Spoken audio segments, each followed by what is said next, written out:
सर्दियों ने इस बार गांव पर अपनी कड़ी पकड़ बना ली थी। बर्फबारी और सर्द हवाओं ने लोगों का जीना मुश्किल कर दिया था। गांव के ज्यादातर लोग अपने घरों में दुबक गए थे। इसी गांव के एक छोटे से घर में संगीता अपने बेटे चंदू और बूढ़ी माँ के साथ रहती थी। कुछ ही दिन पहले उसके पति रमेश का देहांत हुआ था और उसके बाद से यह परिवार भूख और ठंड से लड़ने को मजबूर था। माँ, ये ठंड कब खत्म होगी? मेरा शरीर कांप रहा है। बेटा, थोड़ा सहन कर। ठंड ज्यादा है, लेकिन हम इसे हराएंगे। तेरी माँ तुझे कुछ भी नहीं होने देगी। माँ, पापा होते तो हम आज इतना दुखी नहीं होते। पापा अब हमारे साथ नहीं है बेटा, लेकिन उनकी यादें और उनकी दी हुई हिम्मत हमारे साथ है। तू बस मुझ पर भरोसा कर। माँ, मुझे बहुत जोर की भूख भी लगी है। मैं कुछ करती हूँ बेटा, तू चिंता मत कर। संगीता का दिल जैसे बर्फ सा ठंडा पड़ चुका था। रमेश की कमी ने उसके दिल को तोड़ दिया था, लेकिन अपने बेटे और मां के लिए उसे लड़ना था।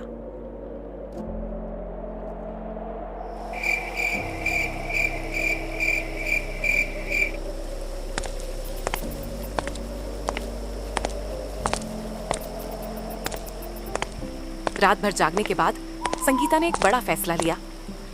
उसने सोचा कि वह गांव के अमीर घरों में जाकर सफाई का काम मांगेगी और रात में चौपाल पर मैगी बेचकर कुछ पैसे जुटाएगी।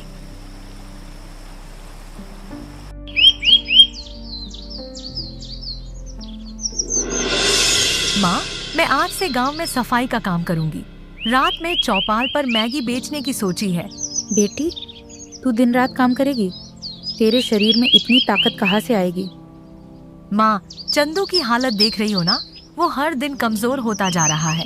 मेरे पास कोई और रास्ता नहीं है। लेकिन ठंड इतनी ज्यादा है, तुझे भी बीमार पड़ने का डर है। माँ, अगर मैं ठंड से डर जाऊं तो चंदू को कैसे बचाऊंगी? तुम बस उसका ख्याल रखना, मैं कुछ भी कर लूंगी। संगीता की माँ समझ गई थी कि उसे रोकना बेकार है। जाओ बेटी, भगवान तेरा साथ देगा।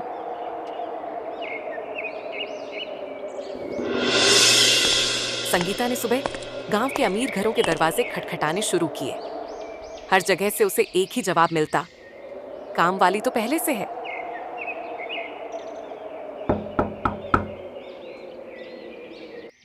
दीदी, मैं सफाई का काम कर सकती हूँ। मेरे बेटे को खिलाने के लिए पैसे चाहिए। हर दिन नई नई औरतें काम मांगने आ जाती हैं। यहाँ कोई काम खाली नहीं है। दीदी, मेरा बच्चा भूखा है। मैं बस कुछ ही दिन के लिए काम मांग रही हूँ।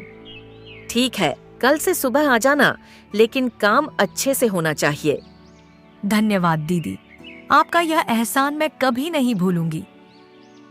दिन भर के थकान भरे काम के बाद रात को संगीता ने चौपाल पर मैगी बेचने की तैयारी की।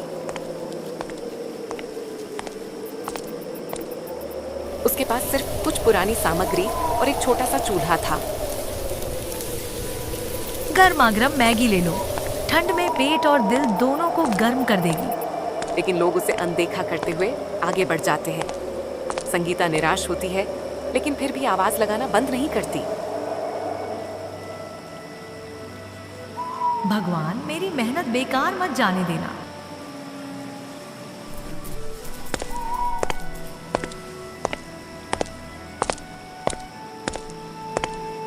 बहन, ये ठंड में कौन बाहर निकलता है मैगी खाने?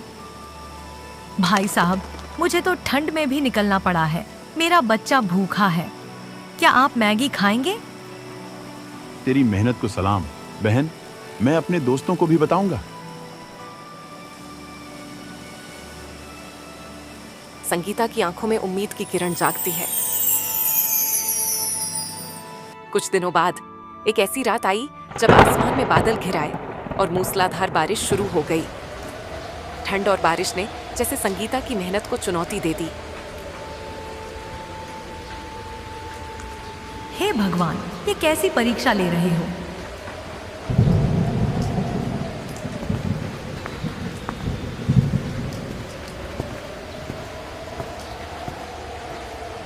अगर आज कुछ नहीं बिका तो चंदू को क्या खिलाऊंगी?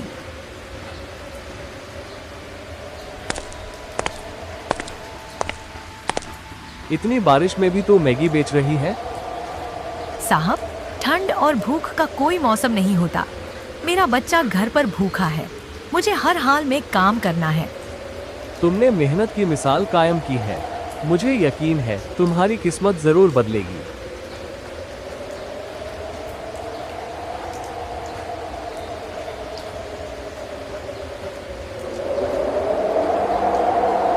ठंड और बारिश के बीच चंदू की तबीयत खराब हो गई। बुखार से उसका शरीर तप रहा था।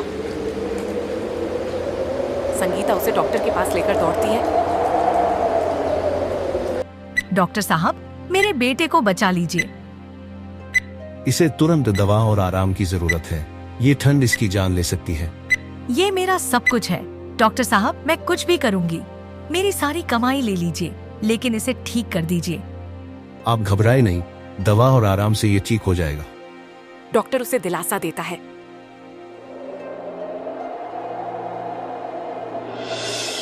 संगीता की मेहनत ने गांव वालों को भी प्रेरित कर दिया था। कुछ लोग उसके पास मदद लेकर आए। बेटी, तेरी हिम्मत ने हमें सिखाया है कि ठंड और भूख से डरने की जरूरत नहीं है। ये ले, थोड़ी मदद कर रहा हूं। बाबा, ये आप क्या कर रहे हैं? आपकी दुआ ही मेरे लिए काफी है। बेटी, दुआ भी तब काम करती है जब इंसान खुद मेहनत करता है। संगीता मदद स्वीकार कर लेती है। गांव वालों की मदद और संगीता की मेहनत से चंदू की तबीयत में सुधार हुआ।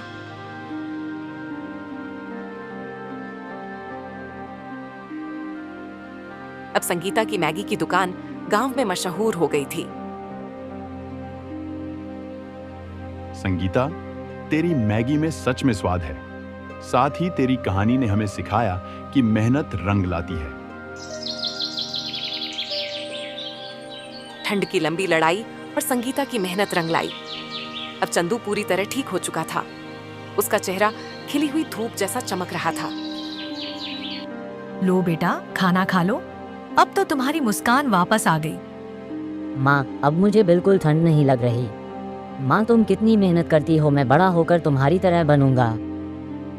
नहीं बेटा, तू मुझसे भी बड़ा और अच्छा इंसान बनेगा। तुझे मैं हर खुशी दूंगी। चंदू की सेहत और उसकी मुस्कान ने संगीता को उसकी हर थकान और दुख भुला दिए।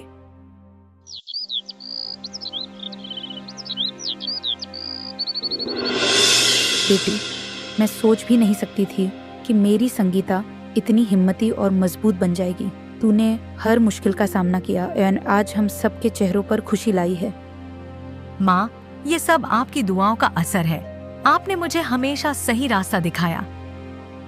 बेटी, मुझे तुझ पर बहुत गर्व है। तूने सिर्फ हमारा पेट नहीं भरा, बल्कि पूरे गांव को सिखाया कि मेहनत का कोई विकल्प नहीं है।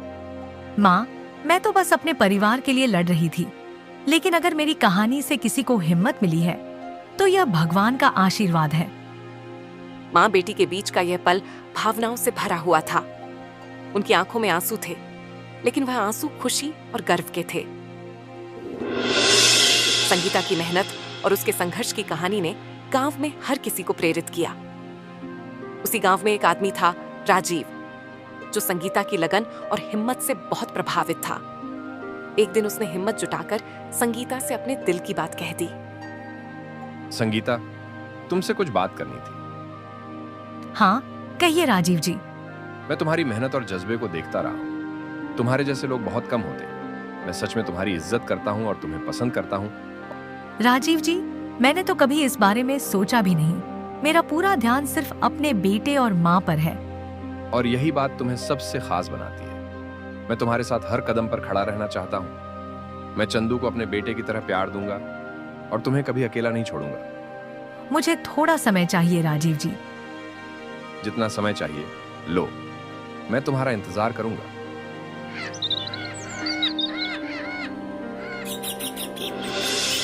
कुछ दिनों बाद संगीता ने अपने दिल की बात सुनी। उसने महसूस किया कि राजीव सच में उसे और उसके परिवार को खुशियां देना चाहता है। उसने शादी के लिए हाँ कह दी।